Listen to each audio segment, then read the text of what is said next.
Good afternoon, this is Lunchtime News here on TV1, bringing you the news. I am Ruhaza Irfan.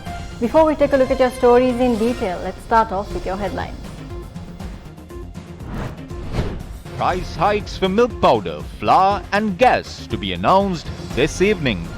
Health trade unions launch strike action.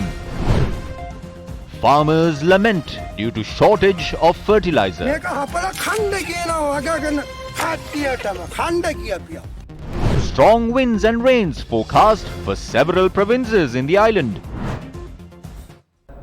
Now on to those stories in detail. A final decision on amending the prices of 5 essential goods including wheat flour, milk powder and gas is to be made at the cabinet meeting later this evening. The factors revolving around the price of goods discussed during the meeting held between the members of the Ministerial Subcommittee on the Cost of Living are due to be presented to the Cabinet today. We extensively discussed on the shortage of goods, and goods are being sold at exorbitant rates.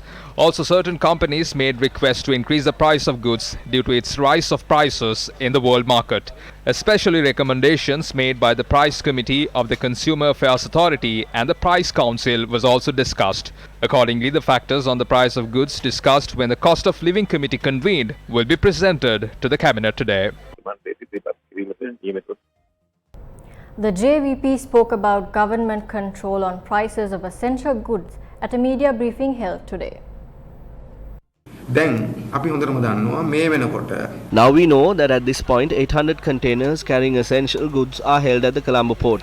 They are not able to release them. That is because they don't have the dollars required for this. People started to stand in line after we experienced a shortage of goods. There is a gas shortage and a shortage of milk powder. However, the government, who says milk is poisonous, are reopening wine stores during curfew. We also saw in the past instances where the government themselves intervened and increased the prices of certain goods. There was a garlic scam in the country. Garlic, which could have been purchased at about 150 rupees, has to be purchased at 250 to 260 rupees in the market at present. Is this a government? This is not a government. There is a group of thieves that have banded together with a family, and this group is holding on to their power and are creating opportunities for them and their business friends to earn money. The people have been severely affected, and the people have not taken to the roads, not because they can live, but because of the COVID pandemic.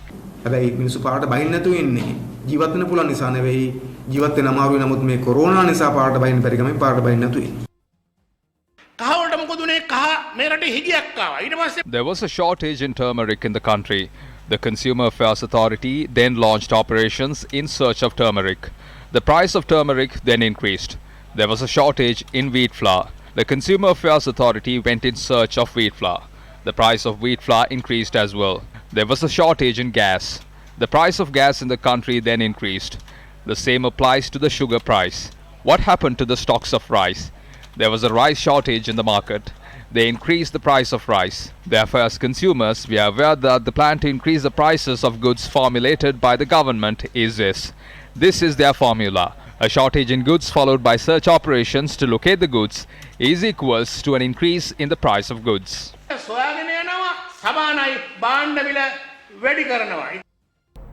Members of the Colombo Municipal Council are staging a protest by sitting down on the road opposite the Municipal Council. The reason for this protest was an irregularity in the distribution of goods during the COVID-19 pandemic.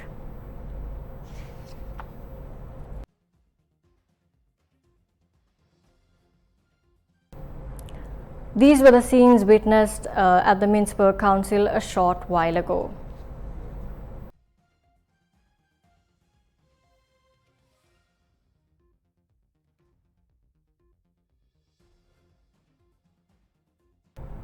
Hospital staff across the island staged a protest over demands for the COVID-19 allowance that was discontinued.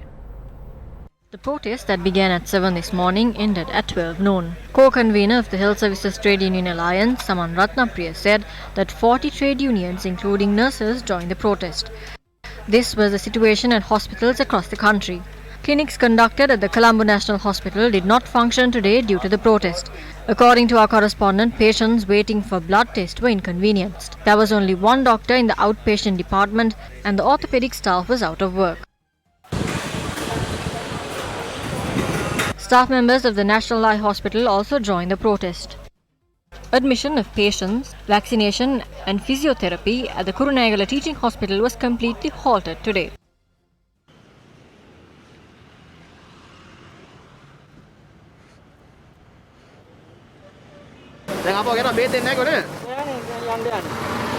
Members of the Health Services Trade Union Alliance attached to the Badulla General Hospital also joined the protest. The junior staff and the paramedics at the Putlam Base Hospital stepped down from their duties today.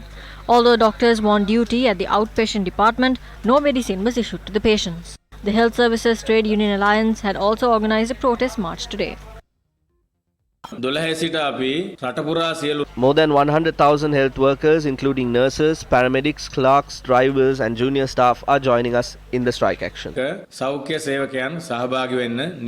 President of the Public Services United Nurses Union, Venerable Muruthettuwe Anandathero, said they will not join the trade union action. We need to win over our demands. We need to always think about the people of the country. We are in the middle of a pandemic. Despite who stages protests or strikes, members of the Public Services United Nurses Union will be dedicated to treat patients. We will not join any of these strike actions. The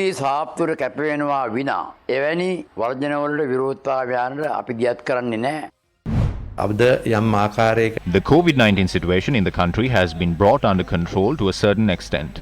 Even during the previous instances, we saw that the situation became worse after the trade union actions were launched. We request the people who organize these trade union actions and those who take part in them to act responsibly and to ensure that what happened before is not repeated. The number of patients has reduced significantly. More than 1,000 cases were reported yesterday. Since the number of patients being reported daily is still more than 1,000, we cannot be satisfied with this. Patients are reported from different parts of the country. Even if the country is reopened, it has to be done methodically. If we do that, the movement of people has to be restricted to prevent the disease from spreading. Even if we act to prevent the disease from spreading, we will see the results of those actions only after 14 days, at which point it may be too late. The health sector informs vaccination for children above 12 years of age with special needs has been expanded. Deputy Director General of Health, Dr. G. Vijay Surya said, accordingly, vaccination will be carried out at all base hospitals in the Western Province and the other hospitals above the grade of base hospitals. Meanwhile, Minister of Health Keheliya Rambukwala said vaccination programs for children with special needs will begin at the main hospitals island-wide. Based on scientific information available, a clear decision is yet to be made on vaccination of the children who are above 12 years of age, even in Western countries. There is an opinion that there could be side effects worse than the COVID-19 virus. I believe there is no clear decision on this even in foreign nations. The WHO has not given instructions either. The technical committee in Sri Lanka will look at all of these factors and give priority to the health of the children and reach a decision on the matter. The Airport and Aviation Services confirmed that operations at the PCR testing facility at the airport has been temporarily suspended. Vice Chairman Rajiv Suryashti said operations were discontinued due to a technical issue. He added an alternative method has been introduced for this.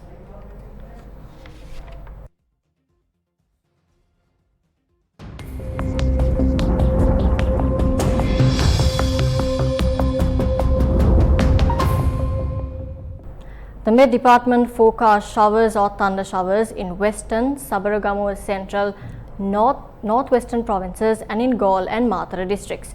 According to the forecast, heavy showers above 100 millimeters can be expected in some places in Sabaragamuwa province and in Kandy, Nuwara, Kalutara, Galle and Matara districts. Fishermen did not go out to sea from Hikadu and Dodamduwa due to heavy rains. These areas are experiencing strong winds as well. Flow of traffic along the Hatton-Colombo main road was affected. Trees had fallen across the road and several earth embankments had collapsed along the road.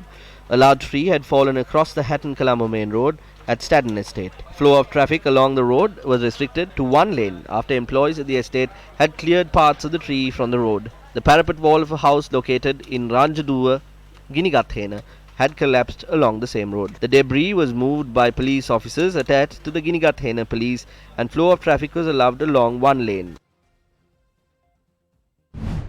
The NBRO extended the landslide warning issued to 5 districts until 7 tonight.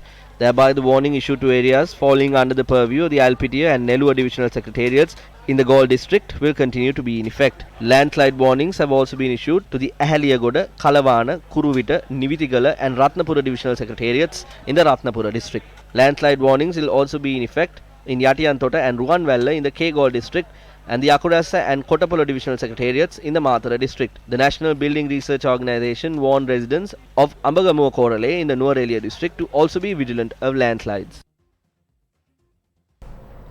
Today, Newsfirst received information that a barge of 120 feet carrying coal to the Norachole coal power plant in Putlam has been moved close to the Putlam coast.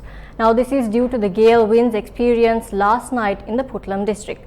Stay close to Newsfirst as we will bring you more comprehensive report on this matter on our primetime bulletin tonight. Now moving on to some more local news, farmers in Valimada are facing difficulties as they have not received a proper harvest yet, even though the period of harvest in their crops has already lapsed. It's been a few days since the harvesting period for farmers in Valimada, Gurutalawa, Boralanda and Bohogakumbura villages. However, these farmers have not got a proper yield. Harvests of crops including carrots, potatoes, beans, chili, capsicum and tomatoes have suffered this fate. Farmers point out that not using fertilizer and pesticides these plants at the proper time was the reason for the drop in their harvest. Look at these tomatoes. Are we to cultivate these and then throw them away? Look at them. We need pesticides. When the COVID-19 pandemic hit, did we ask for food? No. The only thing that we haven't pawned are our clothes. We will have to pawn these too. We are only asking the government to give us fertilizer. Look at these chili plants. They used to give about 3 kilos of harvest, but now there are only 3 chilies left.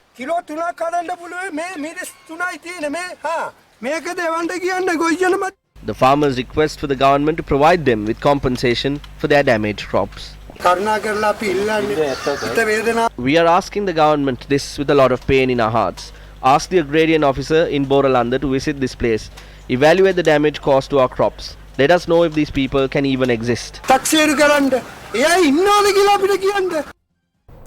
group of Samagi Janabalwege MPs called on the Mahanayaka Thero of the Askiriya chapter of the Siam Niyaka, Most Venerable Varka Godashri Nyana Ratana Thero.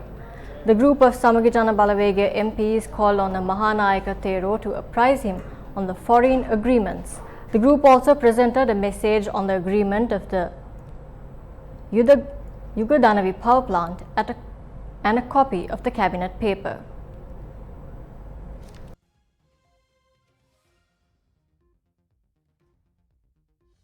And that's a wrap of lunchtime news here on TV1. For more of these stories, you can log on to our website, that is www.newsfirst.lk. Thank you for watching.